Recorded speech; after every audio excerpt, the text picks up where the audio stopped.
Hello and welcome to Stampscaping 101. I'm going to stamp out a farm scene using this large barn stamp, and I was thinking about doing it as if it were in the first snow of the year type of scene. Nothing absolutely covered in snow, but kind of snow on the ground while the imageries are still uncovered. That's kind of that's kind of the type of snow scene that I like to do, because I don't like to do something where everything's just absolutely covered in snow, where there's a, kind of an absence of texture throughout the scene.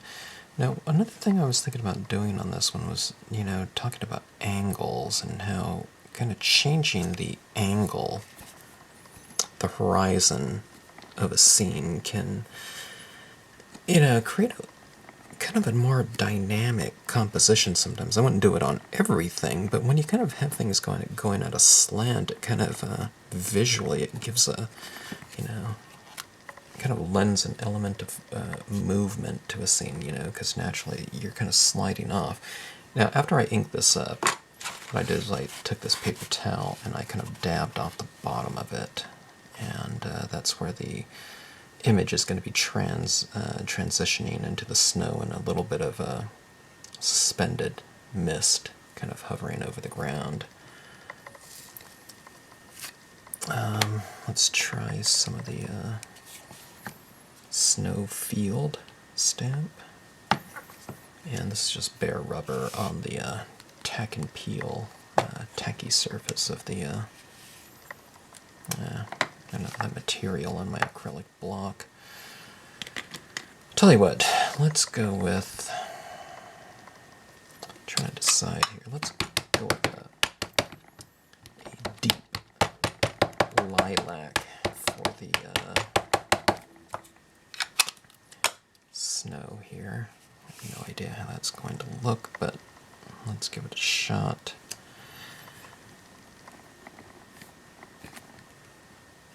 A little bit too light. Let's try it again, maybe in something a little bit darker. This is a light blue. Okay, I'm not worried about trying to match it perfectly, because there's going to be a lot of tone added into the scene. That looks pretty good. Let's fill in now with some additional snow texture. The snow texture stamp can also be used as sand or any kind of dirt, soil, whatnot. Okay.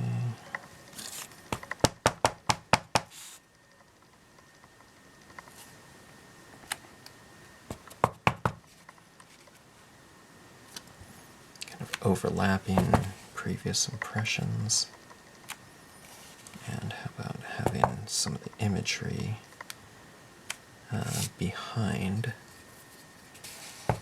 kind of creates a little bit of a nestling effect, where you have the barn now sitting amongst the snow and the composition, not just having it come up to the very bottom of it, having some of the background there. Okay. And let's see. Let's add some trees into the scene. How about just thinking of a tree cluster, small stamp.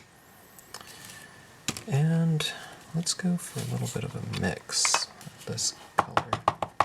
Why don't we add some black and, let's see, I should have had a pen or two ready, but since I don't, let me just use a pad here.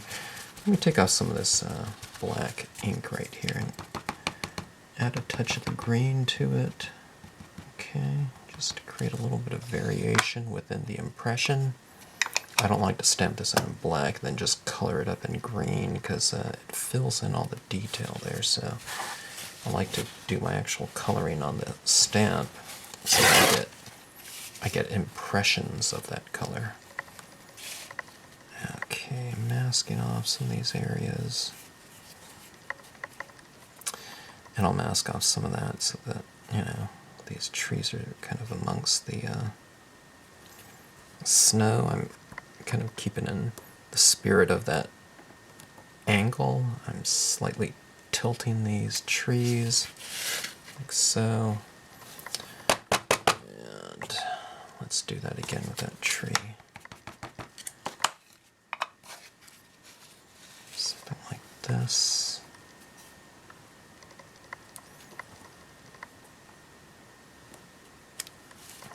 Okay, and how about some trees in the background there? Masking off the snow.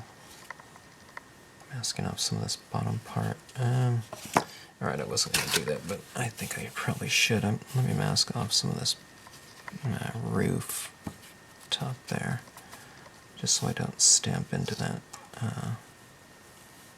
barn. Okay, something like that.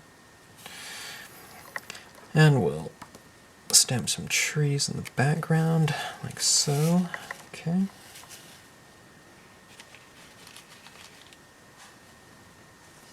And how about one over here? Okay, let's see.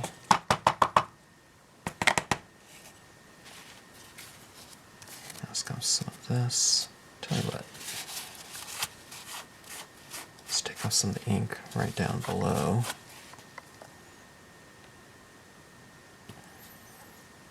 Kind of have it going off into the mist. That, I don't know, it's a little bit lighter. Not as light as I kind of thought it would be. But so be it. Alright. Take that barn. Okay. I like that tree back there. Why not kind of do the same thing on the side?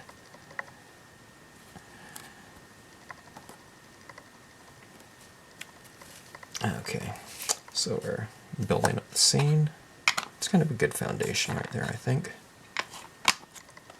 Or good enough. Alright. Now. Trying to think if I want to add in anything else at this point in time, or just start toning the scene. Let's just start toning the scene. Let's pick a few colors here. How about some blue tones? Deep lilac, maybe. Purple down here. And I'll add in some brown tones up in the barn, I think. And I'll figure out the background sky colors later. Alright. Starting off some of the ocean aqua. I was thinking about going on just with that re-inker. Let me see how wet my pad is. Pad is pretty wet. Let me just go ahead and use this. I won't add a real big slathering of it like I've been doing in the past couple videos. You know, going to some super saturated and dark tones. I'm dragging in some of that tone over here. There's a little bit of a drying time element coming into this. And I should let the background dry a little bit first before I do this, but oh well. Let's just go with it and see what happens. For the sake of time, you're kind of dragging and smearing some of that ink right there, so I think what I'm going to do is just go with it.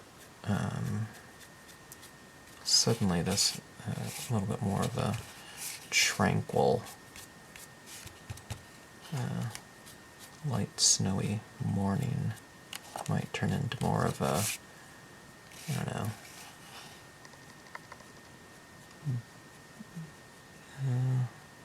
blizzardy, windy scene.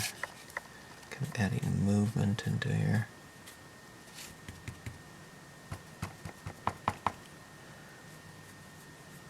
Okay.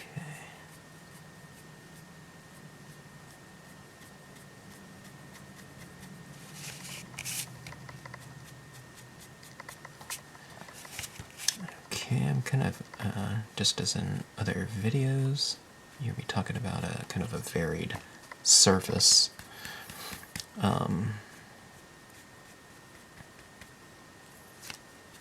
Kind of having a variation of lights and darks, and that's what I'm kind of establishing here with this first color. Okay. Alright, now, I'm going to add some brown tones to this, maybe some reddish tones, but to create some continuity between the land, sky, and the barn, I'm adding some of this blue to the barn. Okay.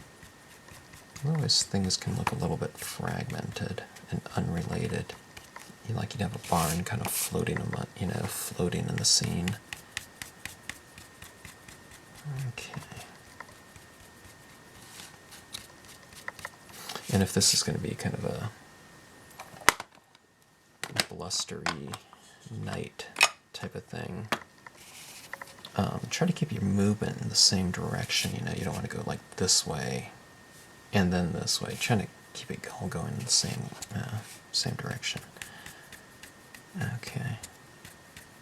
Okay, actually, I just came up with an idea.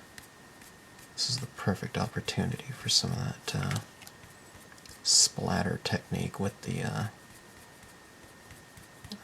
opaque white paint in a scene like this, or what this scene is turned into.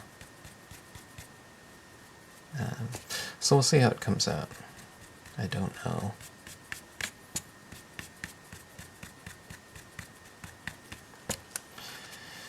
But they say that, I don't know, art is what happens between the initial concept and the final result. So that's my excuse here.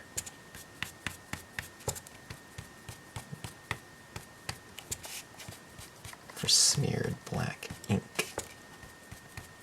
Okay, by the way, that was the ocean aqua that I used in the background. It was picking up a lot of the black and dragging it around. That was the salvia blue moving into the light blue. This is the color that I stamped out a lot of the snow textures in. So going back to that color.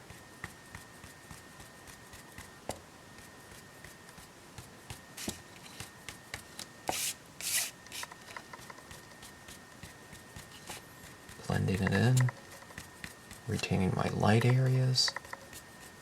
Okay. And I guess with this at an angle like that, it's, I don't know, maybe it was all for the best. It's really kind of giving it a, more dynamic movement to the scene.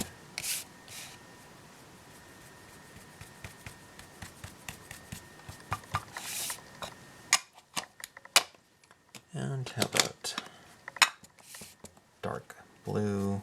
It's not really called dark blue, it's just blue.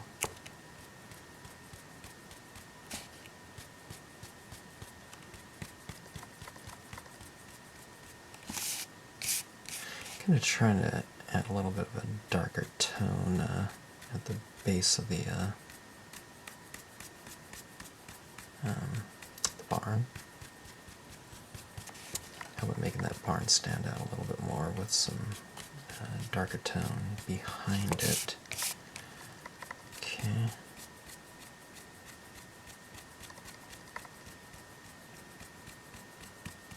have my stylus tool kind of at an angle, like this, not like that, you know.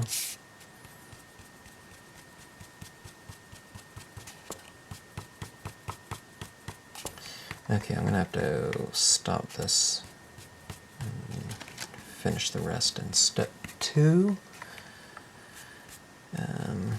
I'm at about 15 minutes here into the scene, and I'll finish it off with some additional tones, and I also need to try and get a mosquito that's buzzing around me right now that's bugging me.